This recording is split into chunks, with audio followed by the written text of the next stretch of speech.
When I say whiteness is performance, I mean it mostly in a subconscious way, but I also mean it in like a very literal way.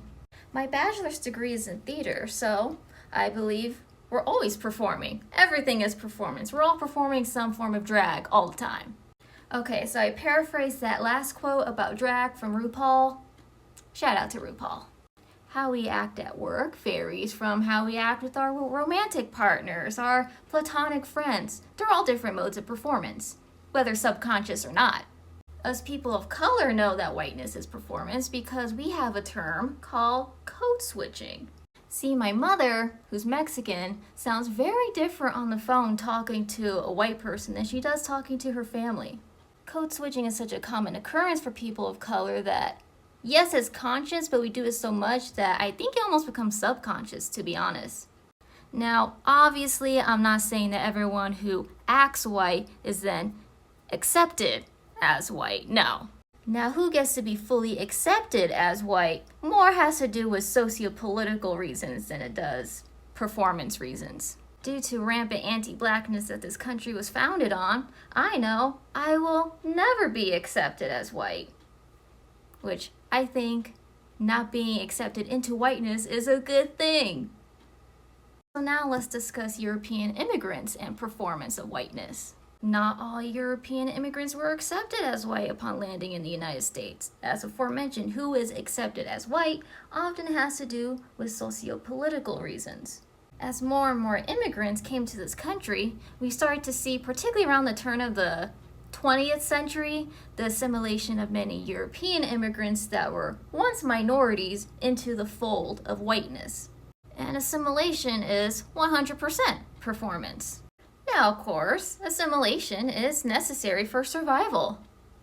I know this from personal experience because my enslaved West African ancestors had no choice but to speak English. My Spanish Jewish ancestors who settled in what is now present-day Mexico had no choice but to hide their Jewishness.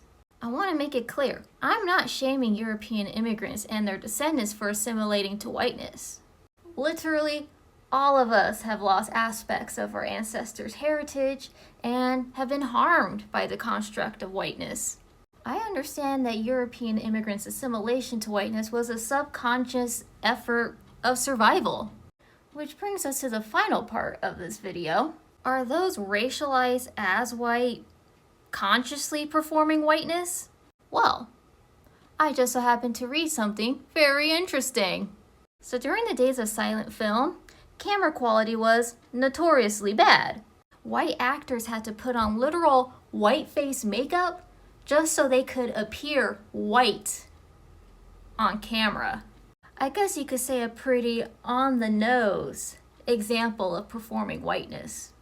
Furthermore, many of the tropes we associate with, say, white womanhood come from the days of silent film. You know, Mary Pickford, Lillian Gish, the ingenue, sweet, innocent.